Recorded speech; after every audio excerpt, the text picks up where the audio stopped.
तो ये भारत का अंतिम गवर्नर जनरल कंपनी द्वारा अपॉइंट का मतलब क्या हुआ कि इसके समय तक कंपनी के डायरेक्टर जो होते थे वही अपॉइंट करते थे, मगर इसके बाद में अब ब्रिटिश राजा या ब्रिटिश क्राउन अपॉइंट करने लगा।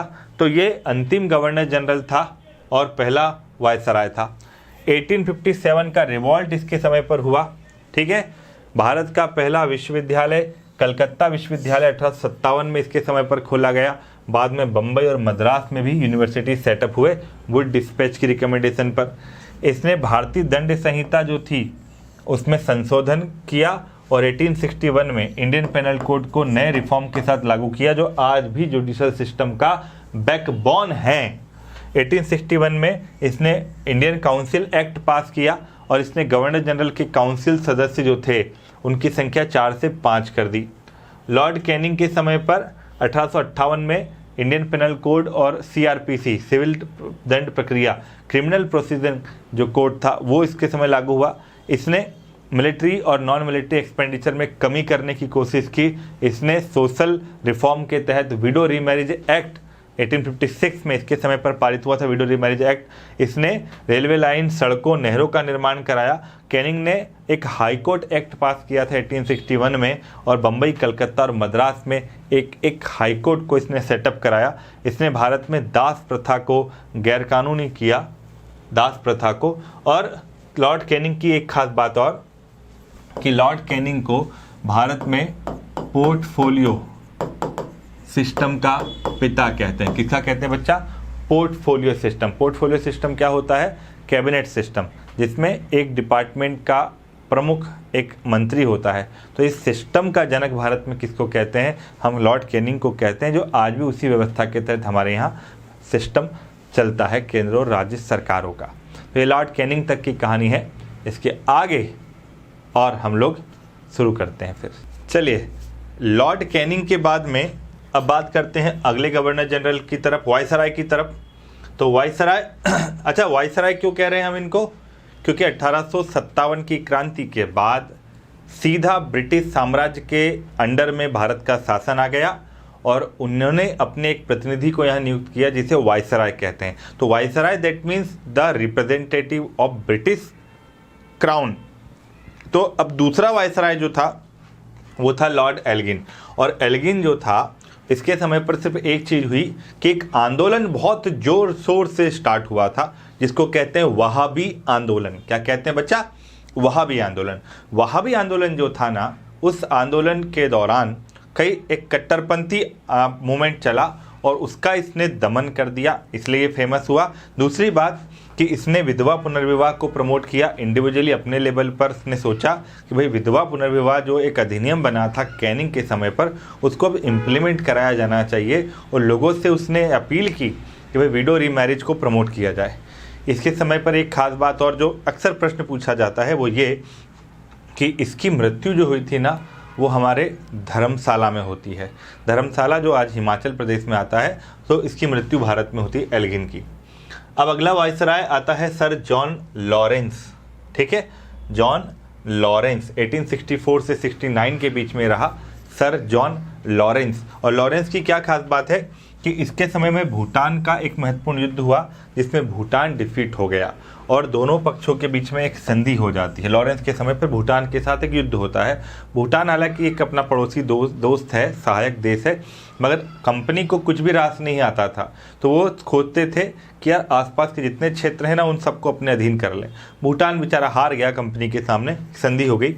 इसके द्वारा 1865 में एक सबसे अच्छी बात लॉरेंस के समय पर होती है कि यूरोप के साथ में एक कम्युनिकेशन सेटअप इसने स्टार्ट कर दिया, यानी भारत और यूरोप के बीच पहला समुद्री टेलीग्राफ सेवा की शुरुआत हो गई इसके टाइम पीरियड में, समुद्री टेलीग्राफ। तो प्रश्न बन सकता है भारत और यूरोप के बीच में कम्युनिकेशन टेलीग्राफ सर्विसेज शुरू होती है सर जॉन लॉरेंस के समय पे। याद रहेगा? बोलो बोलो बोलो बोलो, याद रहेगा? ओके, अब आगे बढ़ते हैं। अगली बात आती है लॉर्ड मेयो की। लॉर्ड मेयो बहुत अच्छा गवर्नर रहा, ये वायसराय रहा मेयो, और ये फेमस हो गया इसकी मृत्यु के कारण। कैसे, क्या कहानी अभी समझते हैं। लॉर्ड मेयो का टाइम पीरियड है 69 से 1869 से 1872 मेयो ने भारत में फाइनेंशियल डिसेंट्रलाइजेशन की शुरुआत की थी। फाइनेंशियल डिसेंट्रलाइजेशन ने वित्तीय विकेंद्रीकरण पर इसने फोकस किया कि फाइनेंशियल अलग अलग डिस्ट्रीब्यूट होना चाहिए। इसने बजट घाटे को कम किया और आयकर की दर, इनकम टैक्स, अच्छा इनकम टैक्स सबसे पहले हिंदुस्तान में लगाया किसने था, ठीक है, तो कैनिंग के समय पर इनकम टैक्स लगा था, तो इसने इनकम टैक्स को 1% से बढ़ाकर 2.5% कर दिया था, 2.5% इनकम टैक्स को बढ़ाया। लगाया किसने, यह आपको पता होना चाहिए। चलिए क्वेश्चन और देता हूं मैं, आप थोड़ा सा रिसर्च करके बताइएगा कि भारत में कलकत्ता को ब्रिटिश सरकार की राजधानी किस गवर्नर जनरल के समय पर बनाया गया था। भारत में कैलकटा को कैपिटल किस गवर्नर जनरल के समय पर बनाया था, ये सोच समझ के बताइएगा। तो बजट घाटे को कम किया इसने। 1871 में भारत में पहली बार सेंसस करवाई थी लॉर्ड मेयो के टाइम पीरियड में, सेंसस यानी जनगणना। हालांकि बाद में फिर वो 1881 से जनगणना लगातार सिस्टमेटिक होती रही, मगर पहली जनगणना मेयो के समय पर 1861 में हुई थी, 71 में होती है, और रिपन के काल में फिर वो रेगुलर होती रही।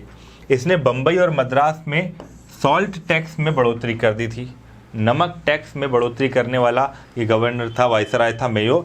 इसके समय पर भारतीय सांख्यिकी सर्वेक्षण विभाग, इंडियन स्टेशनरी जो डिपार्टमेंट था वो सेटअप हुआ। इसके समय पर जो है एग्रीकल्चर डिपार्टमेंट की स्थापना हुई और मेयो कॉलेज की भी स्थापना इसके टाइम पीरियड में होती है। मेयो एकमात्र ऐसा वाइसराय था जिसकी हत्या उसके ऑफिस टेन्योर के दौरान हो जाती है। एक बार ये अंडमान निकोबार की यात्रा पर जाता है, 1872 की ये बात है, तो वहाँ पर जेल में, अच्छा अंडमान निकोबार में काला पानी की सज़ा दी जाती थी और वहाँ एक जेल है जिसका नाम है सेल्यूलर जेल।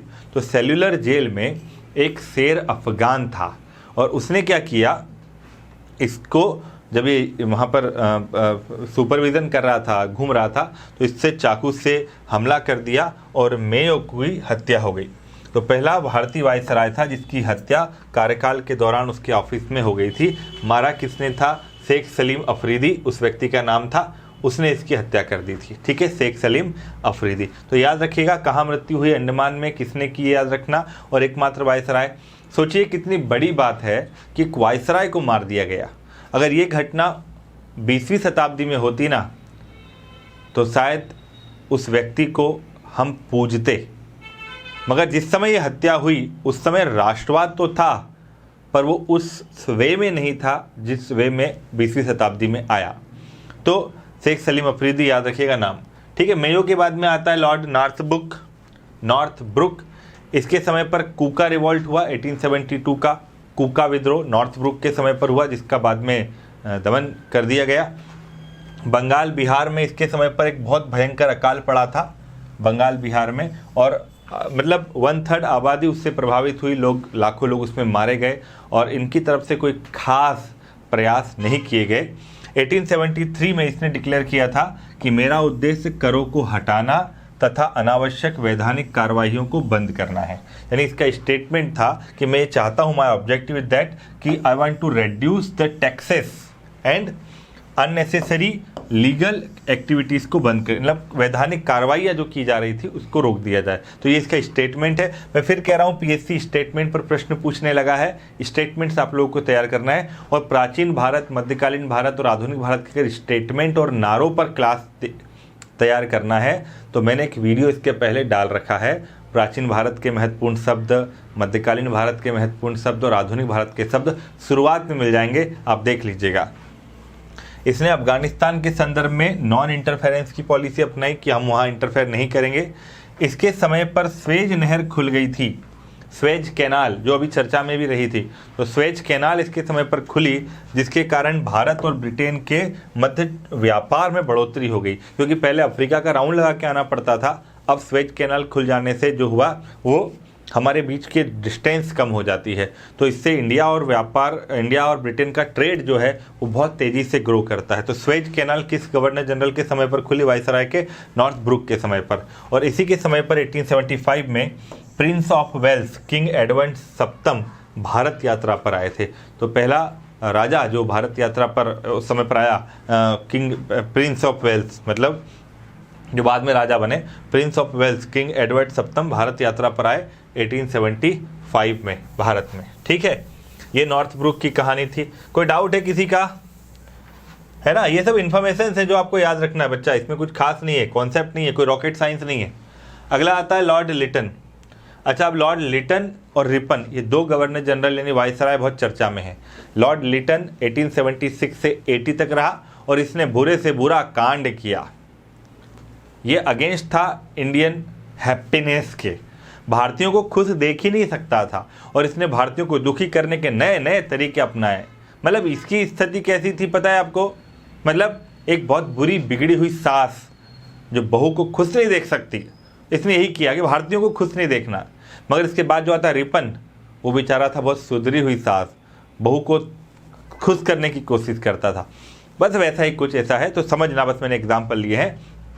तो ये जो लॉर्ड लिटन था ना, ये जो थे 76 से 80 तक आए, इनकी शक्ल बहुत अच्छी थी पर इनकी सीरत बहुत ही बुरी थी। बुरी बुरी काम किए इन्होंने, गंदे गंदे काम किए भारत में आकर के, लोगों को डराना, धमकाना, मारना, पीटना, और बोला कि नहीं हमारी सुप्रीमेसी स्टैब्लिश होनी चाहिए। सुप्रीमेसी के चक्कर में हैप्पीनेस ही खत्म कर दी हिंदुस्तान की। तो इसके समय पर क्या हुआ, भारत में पहले तो एक भीषण अकाल पड़ा 76 से 78 के बीच में, बहुत भयंकर फेमाइन पड़ा। फेमाइन क्या होता है कि बारिश नहीं होना और भूखों को, लोगों को भूखों मर जाना, जानवरों का मर जाना, ये इसका हुआ। और सबसे ज़्यादा प्रभाव उसका मद्रास, बम्बई, मैसूर, हैदराबाद, पंजाब और सेंट्रल इंडिया में पड़ा। इसी के समय पर वर्नाकुलर प्रेस एक्ट आया था। Vernacular press act 3 marker 5 marker में तैयार कर लीजिएगा बच्चा। वर्नाकुलर प्रेस एक्ट इसके समय पर पारित हुआ। और वर्नाकुलर प्रेस एक्ट में क्या था कि उस समय पर भारत में धीमे धीमे ही सही मगर राष्ट्रवाद बढ़ रहा था। यानी कि जो वर्नाकुलर न्यूज़पेपर थे, देसी भाषा के समाचार पत्र थे, वो कहीं ना कहीं भारतीयों की आवाज़ को उठा रहे थे। और ये आवाज़ किसके खिलाफ होगी? सरकार के खिलाफ होगी। तो इसने क्या कहा कि भाई देसी समाचार पत्र जो होते हैं देसी भाषा के, उन पर प्रतिबंध लगा दिया। यानी उनको कोई खबर छापना है तो पहले सरकार से परमिशन लेना पड़ेगी। तो इसे बोलते हैं वर्नाकुलर प्रेस एक्ट। और वर्नाकुलर प्रेस एक्ट को सुरेंद्र नाथ बनर्जी ने आकाश से होने वाला वज्रपात कहा है। आकाश से होने वाला वज्रपात, वज्रपात समझते ना, तो वो उसको कहा था। इसी के समय में सिविल सेवा की परीक्षा की उम्र 21 से घटाकर 19 कर दी। अच्छा, ये क्या कहानी है कि पहले इंडियन सिविल सर्विसेज की कंपटीशन की एग्ज़ाम होती थी जो लंदन में होती थी, तो भारतीय लोग भी जा कर के कंपटीशन की एग्ज़ाम को दे सकते थे। मगर 21 साल में व्यक्ति बच्चा जाता था इंडियन लोगों का, तो कंफर्टेबल था। इसने कहा कि नहीं, 19 साल में जाना पड़ेगा। अब 19 साल में किसी भारतीय का इंग्लैंड जाना थोड़ा सा डिफ़िकल्ट होता था, तो ये चाहता भी यही था कि कम एज में लोग जा नहीं पाएंगे, अपीयर नहीं हो पाएंगे, एग्ज़ाम दे नहीं पाएंगे, तो सिलेक्शन होने का चांस नहीं, सिलेक्शन नहीं होंगे तो हमारी बराबरी पे बैठेंगे भी नहीं। तो इसने सिविल सर्विसेज की कंपटीशन में एग्जामिनेशन की एज को रिड्यूस कर दिया था, 21 से 19 साल कर दिया। इसका उद्देश्य था भारतीयों को प्रतियोगिता में प्रवेश से रोकना था। इसने कपास पे लगने वाले आयात शुल्क को कम कर दिया। कपास, कॉटन पे जब कॉटन आता था इंडिया में तो उस पर इम्पोर्ट टैक्स लगता था, तो इसने इम्पोर्ट टैक्स को जो है क्या कर दिया और रिड्यूस कर दिया, ताकि ज़्यादा से ज़्यादा सस्ता कपास हिंदुस्तान में और हिंदुस्तान की कपास की डिमांड कम हो सके। ठीक, अब अच्छा, इसके समय की एक खास बात और लिटन के समय की वो है, इसके समय पर दिल्ली दरबार का आयोजन हुआ था। दिल्ली दरबार 3 दफ़ा होता है हमारे यहाँ, एक बार इसके समय पर, एक बार भारत में जब करजन था उसके समय पर, और फिर 1911 में। तो इसके समय पर दिल्ली दरबार हुआ था लॉर्ड लिटन के समय, और इसने विक्टोरिया को केसरे हिंद की उपाधि दी थी। इसके बाद में आता है लॉर्ड रिपन। रिपन मैंने कहा अच्छी सास की तरह बिहेव करता था, भारतीयों को अच्छा रखना उसका पता नहीं क्यों एजेंडा था। वो सोचता था कि भारतीय लोगों में काबिलियत है, भारतीय लोगों के साथ में व्यवहार अच्छा होना चाहिए, और उसी के तहत इसने काम किया। तो लॉर्ड जो रिपन था 80 से 84 के बीच में रहा, तो इसने इसको दरअसल लिबरल पार्टी ने अपॉइंट किया था। ये एक लीडर था, मतलब ये पॉलिटिकल आइडियोलॉजी वाला बंदा था और लिबरल था, नेता था। अच्छा, नेता जो होते हैं ना थोड़े से लिबरल होते हैं, मतलब अच्छा बिहेव करने की कोशिश करते हैं। तो ये लिबरल पार्टी की तरफ से नियुक्त हुआ था। उस समय पर वहाँ पर ग्लैडस्टोन के नेतृत्व में एक पॉलिटिकल पार्टी रूलिंग कर रही थी, उसने इसको भेजा कि जाओ आप भारत में जाकर के हमारे फेवर में माहौल बनाओ। तो इसके समय पर 1881 में पहला फैक्ट्री एक्ट पास हुआ था। फैक्ट्री एक्ट क्या था? खासतौर पे कारखानों पर एक सही सिस्टमेटिक नियंत्रण रखने के लिए लेबर के फेवर में फैक्ट्री एक्ट पास किया था, जिसमें उनकी छुट्टियां, उनकी सैलरी, उनको मिलने वाली फैसिलिटीज़, इन सब के बारे में डिस्क्रिप्शन था। तो फैक्ट्री एक्ट इसके समय पास हुआ। रिपन के सुधार रिफॉर्मर, ये बहुत अच्छा रिफॉर्मर था, इसने बहुत सारे रिफॉर्म किए, इसीलिए क्वेश्चन बनता है मेंस में लॉर्ड रिपन के रिफॉर्म्स पर टिप्पणी करें। ठीक है, तो रिफॉर्मर के तौर पर पे इसने सबसे इम्पोर्टेंट काम जो किया वो था लोकल एडमिनिस्ट्रेशन, इसीलिए इसको भारत में local administration, modern local administration का फादर कहते हैं। भारत में स्थानीय स्वशासन का पिता इसको कहते हैं, आधुनिक स्थानीय स्वशासन का, क्योंकि इसने मॉडर्न लोकल एडमिनिस्ट्रेशन के लिए कई सारे स्टेप्स उठाए, उनको ऑटोनोमस स्टेटस दिया, फाइनेंशियल डिसेंट्रलाइजेशन किया और भारतीयों को स्वायत्त शासन की शिक्षा देना चाहता था, जिससे आगे चल करके वो खुद अपने शासन का भार संभाल सके। इसने इल्बर्ट बिल एक पास किया और जिस पर बड़ा कंट्रोवर्सी भी हुआ, विवाद भी हुआ। इल्बर्ट बिल क्या था कि इसने देखा कि यार भारतीय जो न्याय व्यवस्था है, न्यायपालिका है, कोर्ट है, उसमें प्रेशर बहुत है, जजेस के पास में पेंडिंग केसेस बहुत हैं, और उसकी जब उसने खबर निकाली तो पता चला इसलिए पेंडिंग केसेस बहुत हैं कि यूरोपियन जो सिविल और क्रिमिनल मामले होते थे वो सिर्फ यूरोपियन जज ही सुनते थे, इंडियन जज के सामने वो फाइलें नहीं जाती थी। क्यों नहीं जाती थी? क्योंकि इंडियन जज तो थे ब्लैक और यूरोपियन वाइट, तो यूरोपियन लोगों को सज़ा देना या उनके केस की सुनवाई करने के लिए इंडियन जज को अपॉइंट नहीं किया जाता था, जिसके कारण फाइलें बढ़ती थी।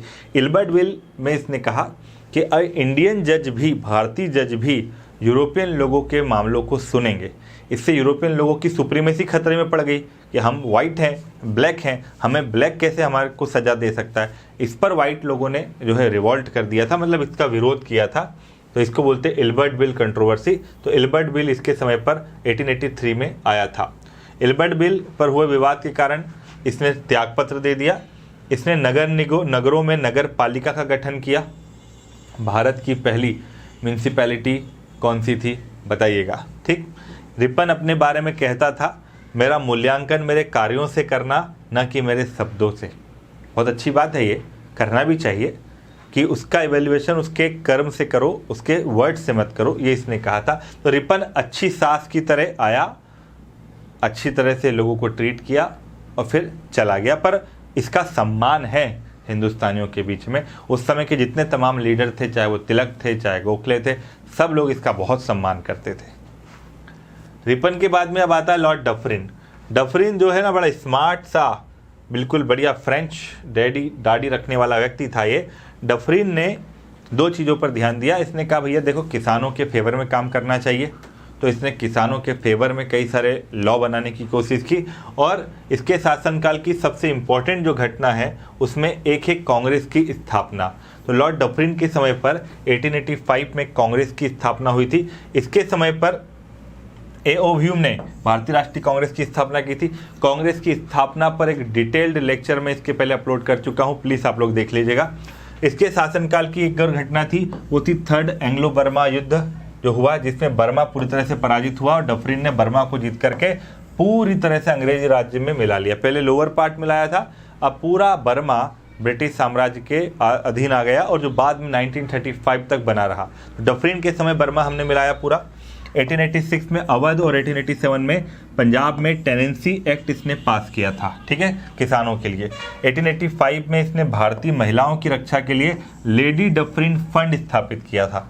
ये भी ध्यान रखना, लेडी डफरिन फंड के माध्यम से वुमेन्स को जो है इकोनॉमिकल सपोर्ट दिया जाता था, आर्थिक तौर पर मदद की जाती थी। इसके समय पर कांग्रेस की स्थापना हुई थी, ठीक, और उसमें इसकी भूमिका भी रही है। अब आते हैं लॉर्ड लैंसडाउन पर। लैंसडाउन जो है उसने कहा कि अभी हमें और साम्राज्य थोड़ी सीमाएं बढ़ानी चाहिए, और इसने मार्टिमर डूरर, ये नाम याद रखिएगा, मार्टिमर डूरंड, ठीक है। अच्छा, अफगानिस्तान के साथ में बड़े लंबे लंबे युद्ध हो गए, मगर अब अफगानिस्तान के साथ में शांति स्थापित करना चाहता था, तो इसने क्या कहा, डूरंड की अध्यक्षता में एक कमेटी बनाई, जिसने अफगानिस्तान के प्रशासन से साथ में बातचीत करके 1893 में भारत और अफगानिस्तान के बीच एक सीमा रेखा निश्चित कर दी, जिसे आज इतिहास में हम डूरंड रेखा कहते हैं। और ये डूरंड रेखा आज की तारीख में भारत के साथ नहीं, पाकिस्तान और अफगानिस्तान के बीच में है, ठीक है। मगर जब पाकिस्तान भारत का हिस्सा था तो 1893 में डूरंड रेखा बनाई गई थी लैंसडाउन के प्रयासों से भारत और अफगानिस्तान के बीच में। इसी के समय पर सेकंड फैक्ट्री एक्ट पास हुआ। चलो थोड़ा रिवीजन कर लो, बताओ पहला फैक्ट्री एक्ट किसके समय पर पास हुआ था? पहला फैक्ट्री एक्ट किसके समय पर पास हुआ था? बोलो बोलो बोलो बोलो बोलो। हाँ, नहीं मालूम? अरे अभी बताया था, वीडियो को फिर से देखो, चलो बताओ। अच्छा, ये गवर्नर जनरलों पर ना महत्वपूर्ण प्रश्नों, ऑब्जेक्टिव क्वेश्चंस भी मैं उस वीडियो अपलोड करूंगा आप लोगों के लिए, ठीक है ना। तो दूसरा फैक्ट्री एक्ट 1891 में लाया गया था, जिसके तहत महिलाओं को 11 घंटे प्रतिदिन से ज़्यादा काम करने पर बैन कर दिया गया। यानी फैक्ट्रियों में महिलाएं 11 घंटे से ज़्यादा काम नहीं करेंगी, और मेरे हिसाब से तो 11 घंटे भी बहुत होते हैं यार। अब आते हैं लॉर्ड एल्गिन सेकेंड पर। लॉर्ड एल्गिन 1894 से 99 के बीच में रहा, और लॉर्ड एल्गिन के समय की खास बात यह है कि मध्य प्रदेश, बिहार, उत्तर प्रदेश और पंजाब में भीषण अकाल पड़ा था, फेमाइन पड़ा था, लाखों लोग मारे गए थे। इसी के समय पर तिलक ने शिवाजी उत्सव की घोषणा कर दी थी। अकाल पड़ा था और इनकी तरफ से कोई मदद नहीं हो रही थी, उसने सोचा, तिलक साहब ने सोचा कि क्यों नहीं राष्ट्रवाद की भावना लेकर आए, शिवाजी उत्सव की घोषणा की। 1896 में मुंबई में फ्लैग फैला था। इसके समय पर चापेकर बंधुओं ने अंग्रेजी अधिकारियों की हत्या कर दी थी। क्रांतिकारी आंदोलन मैंने वीडियो डाला है, देख लीजिएगा उसमें। और मुंडा विद्रोह इसके समय पर 1899 में हुआ था, ठीक। तो ये हुआ। चलिए, लॉर्ड एल्गिन सेकेंड के बाद में अब अगले गवर्नर जनरल या वायसराय की तरफ चलते हैं। उसका नाम है लॉर्ड कर्जन। लॉर्ड कर्जन के बारे में आप लोगों ने सबने पढ़ा है। बंगाल विभाजन की घोषणा के कारण ये गवर्नर जनरल, ये वायसराय भारत में सबसे ज़्यादा गुस्से का शिकार होने वाला या बुरा बोले जाने वाला ये वायसराय बना था। मगर लॉर्ड कर्जन के कुछ अच्छे काम भी थे।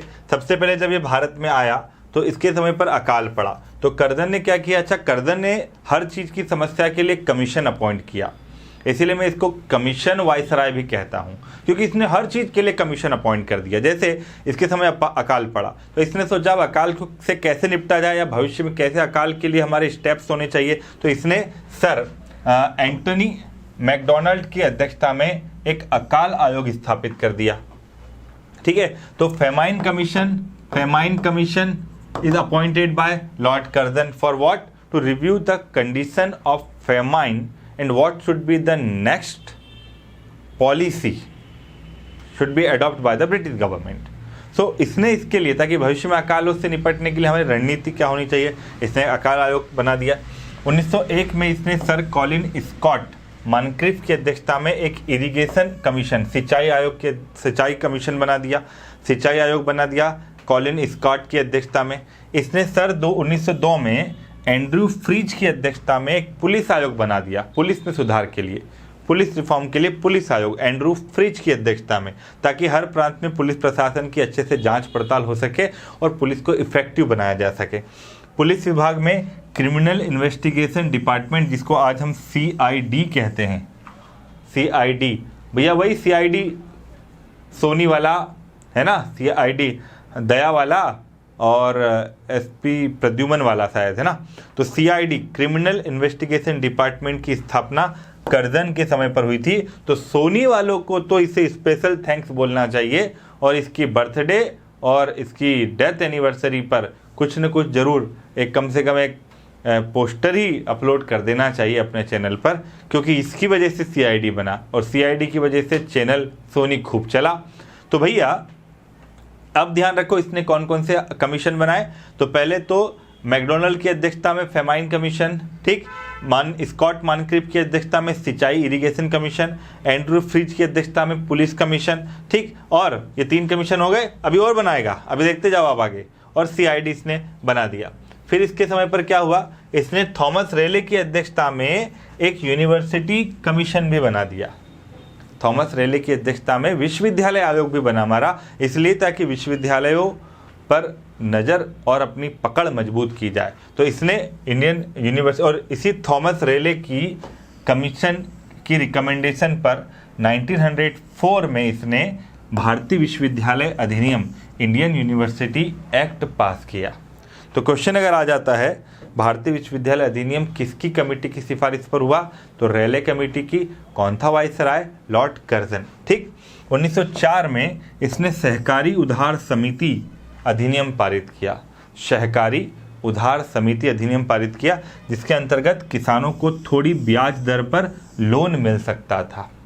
मतलब ये एक कोऑपरेटिव कमिटीज होती थी जो किसानों के फेवर में थी, और ये फेमाइन के इम्पैक्ट को कम करने के लिए इन्होंने ये स्टेप उठाया था। ठीक। 1899 में भारतीय टंकण और पत्र मुद्रण अधिनियम, जो हमारा जो मतलब मिंटिंग एक्ट होता है, मिंटिंग एक्ट, सिक्कों पर जो मिंट किया जाता है उसको टंकन कहते हैं, और प्रेस पत्र मुद्रण मतलब प्रिंटिंग प्रेस। तो प्रिंटिंग प्रेस एक्ट, मिंटिंग और प्रिंटिंग प्रेस एक्ट के अनुसार अंग्रेजी पौंड भारत में विधिग्राह बन गया और इसका मूल्य 15 रुपये निश्चित हुआ। यानी कि पौंड को इसने एक तरह से हम कहें तो एक्सेप्टेबल बना दिया, और 15 रुपये का एक पौंड। कर्जन ने किचनर से विवाद होने के कारण 1905 में त्यागपत्र दे दिया, मगर लॉर्ड कर्जन ने अपने त्यागपत्र के पहले एक और स्टेप उठा दिया था, उसे हम कहते हैं बंगाल का विभाजन। पार्टीशन ऑफ बंगाल इसकी ज़िंदगी की सबसे बड़े डिसीजंस में से एक था, जिसका खामियाजा ब्रिटिश सरकार को भुगतना पड़ा स्वदेशी आंदोलन के रूप में। और वही स्वदेशी आंदोलन भारत में आधुनिक सत्याग्रह, राष्ट्रवाद के सबसे बड़े आंदोलनों की शुरुआत वहाँ से हो चुकी थी। ठीक। तो लॉर्ड कर्जन ने जो रायता फैलाया था उसको बाद में बेचारे मिंटो ने समेटा था। इसने बंगाल विभाजन किया, और इसके समय पर एक चीज़ खास और है, वो है रेलवे बोर्ड का गठन। सबसे ज़्यादा इसके समय पर रेलवे का डेवलपमेंट हुआ था, और इसने रेलवे बोर्ड का गठन किया था भारत में रेलवे के संचालन के लिए, परिचालन के लिए, और वही रेलवे बोर्ड आज भी काम कर रहा है। एक होमवर्क है आप लोगों के पास, रेलवे बोर्ड का कार्य का उसका सिस्टम क्या है उसको आप एक बार थोड़ा सा तैयार कर लीजिएगा। ठीक। अब इसके बाद में आते हैं लॉर्ड मिंटो सेकंड। देखो मिंटो फर्स्ट भी आया था, और मैंने कहा था फर्स्ट के समय पर क्या क्या हुआ था। अब सेकंड मिंटो आया है।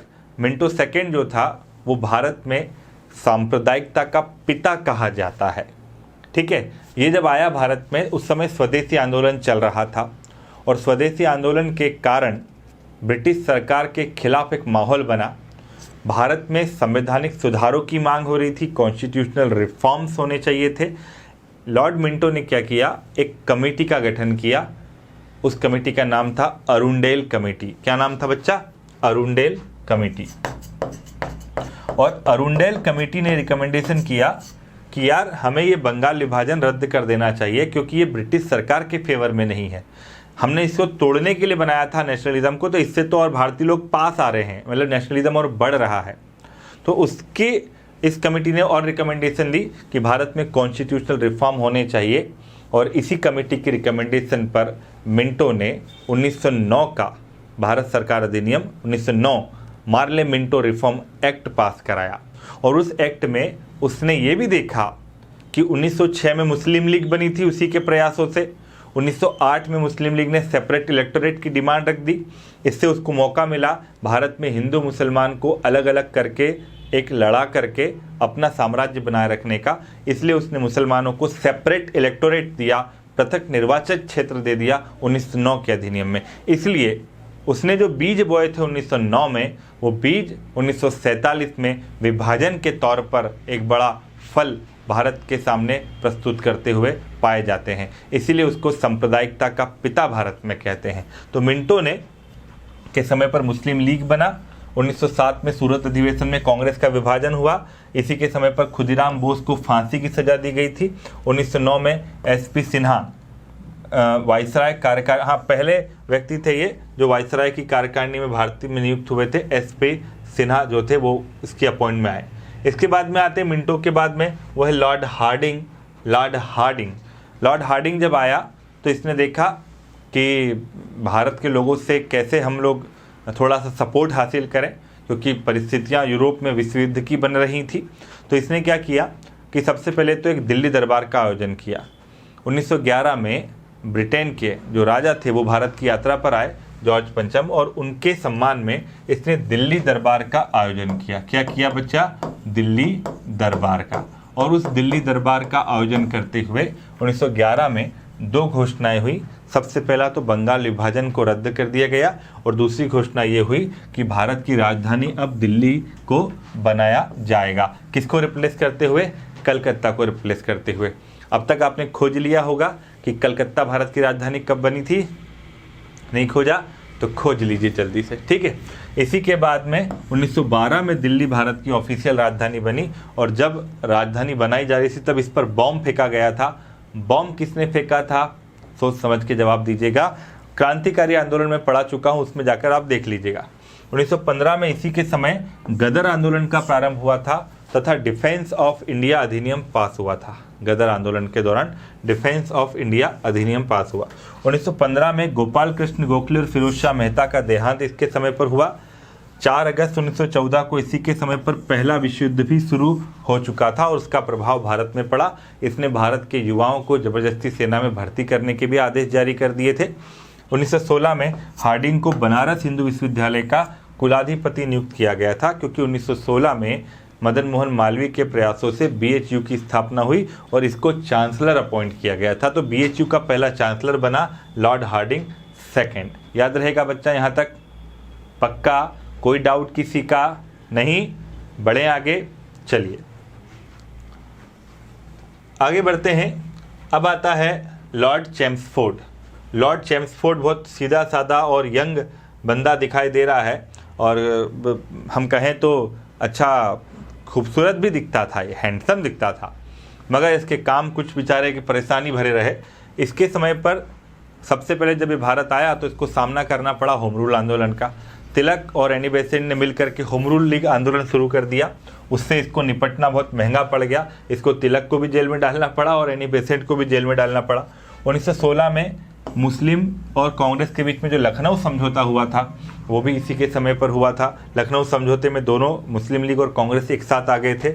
1917 में गांधी जी ने चंपारण विद्रोह जब किया था पहली बार, तो वो भी इसी के समय पर हुआ था। 1917 में एजुकेशन पर एक सैडलर आयोग इसने बनाया था। एजुकेशन रिफॉर्म उस समय नीड थी, तो इसने सैडलर की अध्यक्षता में एक सैडलर कमीशन बनाया ताकि एजुकेशन को सुधारा जा सके।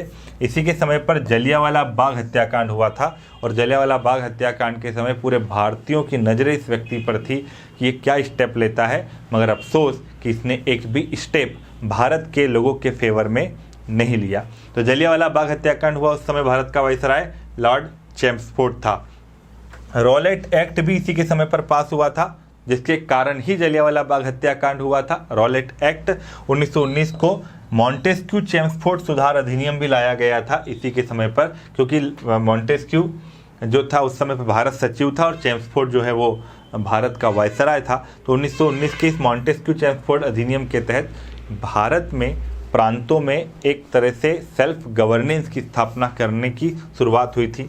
अलीगढ़ मुस्लिम विश्वविद्यालय AMU की स्थापना इसी के समय पर होती है, और इस अलीगढ़ मुस्लिम यूनिवर्सिटी को ही भारत में पाकिस्तान की बौद्धिक जन्मस्थली कहा जाता है। ठीक, 1920 में इसी के समय भारतीय ट्रेड यूनियन कांग्रेस का पहला अधिवेशन भी हुआ था। तो चेम्सफोर्ड के समय ये कुछ घटनाएं हुई हैं। इन घटनाओं को अगर आपको डिटेल में समझना है तो भी आधुनिक भारत का एक कोर्स आप लोगों के लिए YouTube पर आएगा, उसमें आप इन चीज़ों को डिटेल से देखिएगा। अब बात करें तो लॉर्ड रीडिंग, ये भाई साहब बहुत ठंड लगती थी इनको, इसलिए ये हमेशा मफलर पहन के रहते थे। तो लॉर्ड रीडिंग के समय पर क्या बात हुई कि प्रिंस ऑफ वेल्स भारत यात्रा पर आए थे, और उसी समय पर असहयोग आंदोलन भी चल रहा था। असहयोग आंदोलन उसके समय शुरू हुआ था चेम्सफोर्ड के समय पर, और इनके समय कंटिन्यू रहा। तो प्रिंस ऑफ वेल्स भारत यात्रा पर आए, मगर इनका भारतीयों ने बहुत विरोध किया था। ठीक है, तो उनको सही सलामत सिक्योरिटी के साथ अपनी जगह घुमाने का श्रेय इनको जाता है। 1921 में समुद्री तट पर भारत में मोपला विद्रोह हुआ था, इसी के समय पर हुआ था मोपला विद्रोह। 5 फरवरी 1922 को चोरी चोरा का कांड हुआ था इनके समय पर, और असहयोग आंदोलन non cooperation movement Gandhi ji ने वापस ले लिया था। रीडिंग के समय पर विश्व भारती विश्वविद्यालय ने काम करना प्रारंभ किया था, जो कि रविन्द्रनाथ टैगोर के सपनों का यूनिवर्सिटी था विश्व भारती। 1924 में कानपुर में एक HRA हिंदुस्तान रिपब्लिकन एसोसिएशन का गठन इसके समय पर हुआ था और काकोरी कांड भी इसके समय पर हुआ था, जिसके कारण खुदीराम बोस खुदीराम बोस क्या सचिन नाथ सान्याल और इन लोगों ने बनाया था HRA, और राम प्रसाद बिस्मिल को जेल की सज़ा हुई थी इसके समय पर। अब आते हैं लॉर्ड इरविन पर। लॉर्ड इरविन जो है 1926 में भारत आया, और लॉर्ड इरविन जो था वो थोड़ा सा प्रोग्रेसिव व्यक्ति था, अच्छा व्यक्ति था। मगर जो इम्पोर्टेंट बात है, इसके समय पर साइमन कमीशन भारत आया, जिसका हम लोगों ने विरोध किया था, क्योंकि इस साइमन कमीशन में कोई भी भारतीय शामिल नहीं था। 1928 में बम्बई में एक सर्वदलीय सम्मेलन हुआ था, जिसमें नेहरू कमेटी बनाई गई थी, और नेहरू कमेटी का मेन उद्देश्य था उस चैलेंज को फुलफिल करना जो लॉर्ड बर्कनहेड ने दिया था कि भारतीय लोग एक संविधान नहीं बना सकते। हमने नेहरू जी की अध्यक्षता में, मोतीलाल नेहरू की अध्यक्षता में कमेटी बनाई और अपना खुद का एक संविधान बनाया था, ठीक, और जिसे हम नेहरू रिपोर्ट कहते हैं। 12 मार्च 1930 को दांडी यात्रा का प्रारंभ भी इरविन के समय पर हुआ था, और बाद में जब राउंड टेबल कॉन्फ्रेंस हुई, पहली राउंड टेबल कॉन्फ्रेंस हुई थी लंदन में, तो गांधी जी और कांग्रेस इसमें शामिल नहीं हुए थे। इसका दबाव था इरविन के ऊपर कि गांधी जी को शामिल किया जाए, इसीलिए इसने गांधी जी के साथ एक समझौता किया, जिसे इतिहास में गांधी इरविन समझौता कहते हैं, और ये हुआ था 5 मार्च 1931 को। 5 March 1931 an agreement was signed between the Gandhi and Irwin. It is known as Gandhi Irwin pact, और according to this pact Gandhi ji ready हो गए थे लंदन जाने के लिए, ठीक। इस समझौते को सरोजनी नायडू ने दो महान आत्माओं का मिलन कहा था, दो महान आत्माओं का मिलन। ओके बच्चा, चलिए आगे बढ़ते हैं। अब आते हैं लॉर्ड विलिंगटन। लॉर्ड विलिंगटन ये अगला गवर्नर जनरल या वाइसराय रहा। इसके समय पर सेकेंड राउंड टेबल कॉन्फ्रेंस हुई, ठीक। गांधी जी बाइकआउट करके वापस हिंदुस्तान आ गए थे, और सेकेंड फेज सविनय अवज्ञा आंदोलन का प्रारंभ हुआ था, ठीक। इसी के समय पर पूना समझौता हुआ था, गांधी और अंबेडकर के बीच में पूना पैक्ट हुआ था। पूना पैक्ट क्यों हुआ था? क्योंकि मैकडोनल्ड ने एक प्रयोग किया, उसने सेपरेट इलेक्टोरेट दे दिया दलित और हरिजनों को भी, और उसी सेपरेट इलेक्टोरेट के खिलाफ में गांधी जी अनशन पर गए, और फिर 26 सितंबर 1932 को गांधी और अंबेडकर के बीच में पूना पैक्ट हुआ। इसी के समय पर थर्ड राउंड टेबल कॉन्फ्रेंस भी हुआ था, ठीक। तो पहला राउंड टेबल कॉन्फ्रेंस इरविन के समय, दूसरा और तीसरा विलिंगटन के समय। इसी के समय पर गांधी जी ने जो है सविनय अवज्ञा आंदोलन शुरू भी किया और बाद में ख़त्म भी किया। इसी के समय पर भारत शासन अधिनियम 1935 पारित हुआ था लॉर्ड विलिंगटन के समय पर। भारत शासन अधिनियम 1935 भारत का अंग्रेजों द्वारा बनाया गया अंतिम संविधान था, जो लागू रहा 1950 तक, और उसके प्रावधान हमने संविधान में अडॉप्ट करके आज उसी को हम कंटिन्यू कर रहे हैं। अगला आता है लॉर्ड लिनलिथगो, 36 से 44 में रहा। ये गवर्नर जनरलों में इसका कार्यकाल सबसे लंबा था, 36 से 44 जितने भी गवर्नर जनरल आए हैं, है ना, यानी कि वाइसराय के बीच में, वाइसराय में इसका सबसे लंबा टेन्योर रहा है। पहला आम चुनाव इसके समय पर हुआ था 36-37 में, और 5 प्रांतों में कांग्रेस को पूर्ण बहुमत मिला था, 3 में उन्होंने समर्थन से सरकार बनाई थी, तो 8 प्रांतों में कांग्रेस की सरकार बनी। कांग्रेस पहली बार चुनाव में शामिल हुई थी इसी 1937 के चुनाव में, पहली बार। और लॉर्ड जो लिनलिथगो था, उसने ये कहा था कि भाई हम आपके काम में इंटरफेयर नहीं करेंगे। मगर लॉर्ड लिनलिथगो के समय ही भारत में, दुनिया में सेकेंड वर्ल्ड वॉर शुरू हुआ था, और लिनलिथगो ने सेकेंड वर्ल्ड वॉर में इंडिया को ब्रिटेन के सहयोगी के रूप में शामिल कर दिया। इस बात से नाराज होकर इन 8 प्रांतों की सरकारों ने एक साथ रेजिग्नेशन दे दिया था 1939 में। ओके बच्चा, अब इसने एक अगस्त प्रस्ताव लेकर के आया। क्या हुआ? जब कांग्रेस ने रेजिग्नेशन दे दिया सरकार से, कांग्रेस विरोध में थी, तो उनको मनाने के लिए, देशवासियों को मनाने के लिए अगस्त प्रस्ताव लेकर के आया था 8 अगस्त 1940 को। तो प्रश्न बन जाता है कि अगस्त प्रस्ताव किस वाइसराय के समय पर आया? लिनलिथगो के समय पर, ठीक। अगस्त प्रस्ताव में इसने कहा था कि भारतीय लोग युद्ध में शामिल हो जाओ हमारे साथ में, हम आपको एक संविधान सभा बना करके दे देंगे युद्ध के बाद। तो पहली बार संविधान सभा का प्रस्ताव भी इसी ने दिया था। रविन्द्रनाथ टैगोर की मृत्यु भी इसी के समय पर होती है 1941 में।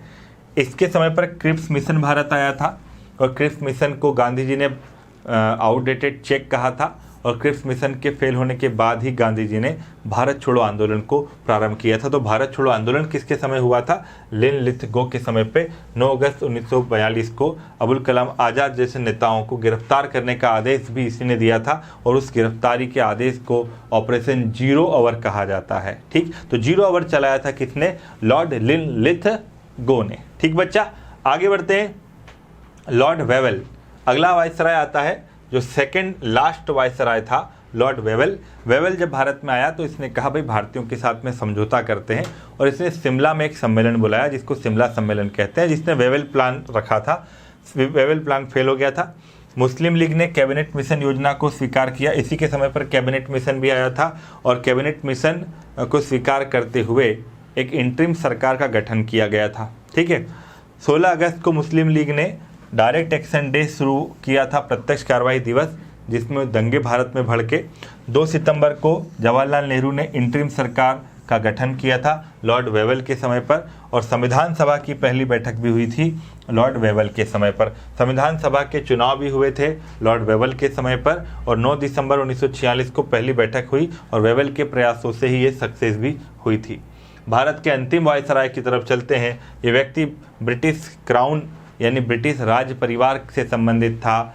भारत के प्रति इसकी दृष्टि पॉजिटिव थी। ये एक महान योद्धा था जो जापान के खिलाफ द्वितीय विश्व युद्ध में लड़ा था, और इसके प्रयासों से भारत आज़ादी के बाद कई सारी रियासतों को भारत मर्ज कर पाया था। तो अंतिम viceroy Lord Mountbatten, viceroy Mountbatten जो है उसका भारत में आना एक घटना का परिणाम था, एक घोषणा का परिणाम था। दरअसल जब भारत के 1946 में 45 में वहाँ चुनाव होते हैं ब्रिटेन में, तो वहाँ पर प्रधानमंत्री जो बनते हैं वो भारत के फेवर लिबरल पार्टी के नेता बनते हैं। ठीक है, और उन्होंने घोषणा कर दी थी कि भारत को हम जून 1948 से पहले आज़ाद कर देंगे, और इस आज़ादी के प्रस्ताव को लेकर के अब नई रणनीति क्या होगी इसके लिए मैं एक वायसराय भेज रहा हूँ, और वायसराय का नाम था जो है लॉर्ड माउंटबेटन। तो माउंटबेटन जब भारत आए तो उन्होंने भारत की आज़ादी का एक प्लान रखा जिसको 3 जून प्लान कहते हैं, 3 जून प्लान, 3 जून प्लान। इसे 3 जून 1947 को रखा था, और इसमें उन्होंने कहा था कि भारत के 2 पार्ट में हिस्से होंगे, भारत और पाकिस्तान, और दोनों 15 अगस्त 1947 को आज़ाद हो जाएंगे। तो 7 अगस्त 1947 को संविधान सभा ने जिन्ना को अध्यक्ष चुना था, पाकिस्तान की संविधान सभा ने। 15 अगस्त 1947 को भारत आज़ाद हुआ, और डिक्की बर्ड प्लान इसको कहते हैं। लॉर्ड माउंटबेटन अंतिम वायसराय हमारे बन गए थे, और लॉर्ड माउंटबेटन के समय पर ही जो है भारत के विभाजन के साथ साथ देश के इंटीग्रेशन की योजना भी चली। इसी लॉर्ड माउंटबेटन को इस बात का भी क्रेडिट जाता है कि ये आज़ादी के बाद भारत के पहले गवर्नर जनरल भी रहे। ठीक है, क्योंकि देश आज़ाद होगा 15 अगस्त 1947 को, मगर उस समय पर गवर्नर जनरल यही थे। तो वायसराय भी अंतिम ये थे, और आज़ाद भारत के पहले गवर्नर जनरल भी ये बने। हाँ, बाद में फिर भारतीय गवर्नर जनरल भी आए थे, वो एक अलग चीज़ है। मगर ब्रिटिश हुकूमत के अंतर्गत तमाम गवर्नर जनरल और वायसराय ने अलग अलग कुछ रोल प्ले किए, और उन्हीं रोल को संक्षिप्त में समेटते हुए ये वीडियो आप लोगों के लिए था। मुझे इतना उम्मीद है कि अगर आप इसको 2-3 दफ़ा देखेंगे और नोट्स बनाएंगे तो आपका ये चैप्टर क्लियर हो जाएगा, और MPPSC के लायक सारी तैयारियां इसमें हो चुकी होंगी। तो गाइस, अब एक छोटी सी स्टोरी। एक बार भारत के एक बहुत बड़े उद्योगपति थे, इनका नाम है JRD टाटा। नाम सुना है आप लोगों ने? JRD टाटा। तो JRD टाटा को 1965 में एक स्कूल टीचर ने एक पत्र लिखा, और स्कूल टीचर ने पूछा कि आप अपनी ज़िंदगी के सिद्धांत मुझे बताइए, प्रिंसिपल मुझे बताइए। अब एक स्कूल टीचर के पत्र को JRD टाटा चाहते तो भाई इग्नोर मार सकते थे, कोई बड़ी बात नहीं थी। मगर जब पत्र उन तक पहुंचा तो कहाँ JRD टाटा, जिन्होंने हिंदुस्तान के सबसे फेमस बिजनेसमैन थे वो, उन्होंने उस पत्र का जवाब दिया। कुछ समय लेकर दिया, पर जवाब दिया। उन्होंने कहा, वैसे तो मेरी ज़िंदगी में मैंने जो सिद्धांत सीखे हैं वो सब अलग अलग सोर्सेस से सीखे हैं, मगर मैं 2-3 सिद्धांतों की बात करूंगा। सबसे पहले, आप जिंदगी में जो भी अचीव करना चाहते हैं उसके लिए कंप्लीट डेडिकेशन रखें, ये मेरा एक सिद्धांत है। दूसरा, उन्होंने कहा कि जिंदगी में एक्सीलेंसी और परफेक्शन के पीछे भागिए। दैट मीन्स यहां पर कोई दूसरा बेहतर विकल्प आपकी जिंदगी में नहीं होना चाहिए, यानी आप जिस चीज के पीछे पड़े हैं उसको कंप्लीट एक्सीलेंसी तक और परफेक्शन तक पहुंचाइए। There is no B plan. और तीसरा, उन्होंने कहा आपकी जिंदगी में आपके जो भी सपने हैं, आप जो भी काम कर रहे हैं, वो काम आपके देश और आपके समाज के लोगों की ज़िंदगी को कितना बेहतर बना पाते हैं। इस बात से कोई फ़र्क नहीं पड़ता कि आप कितना पैसा बना रहे हैं, इस बात से फ़र्क पड़ना चाहिए कि लोगों की ज़िंदगी को कितना बेहतर बना पा रहे हैं। बोले यही मेरे सिद्धांत हैं। जे.आर.डी. टाटा के ये पूरे सिद्धांत उन्होंने 200 शब्दों में लिख करके पत्र में उस स्कूल टीचर को भेजे थे। ना मैनेजमेंट की बड़ी बड़ी बातें, ना बड़े बड़े प्रिंसिपल, ना किसी थिंकर का नाम, मगर ये 3 सिद्धांत अगर हम अपनी ज़िंदगी में उतार लेते हैं बच्चा, तो हम भी सिविल सर्विसेज की एग्ज़ाम में ऊपर तक पहुंच सकते हैं और ज़िंदगी में एक अच्छा कैरेक्टर बिल्डअप कर सकते हैं। एक समझदार और एक मूर्ख इंसान में यही अंतर है कि मूर्ख दूसरों की गलतियों से भी सबक नहीं लेता और समझदार दूसरों की गलतियों से सबक ले लेता है। उसे खुद गलती करने का ज़रूरत नहीं है। आप समझदार की श्रेणी में आते हैं तो अपनी तैयारी जारी रखिए, और किसी को कोई समस्या हो तो आप हमारे साथ जुड़िए और करंट अफेयर के वीडियोस को ज़रूर देखा करिए, आप लोगों के लिए वो बहुत फ़ायदेमंद होगा। तो मिलते हैं नेक्स्ट क्लास में। जय हिंद।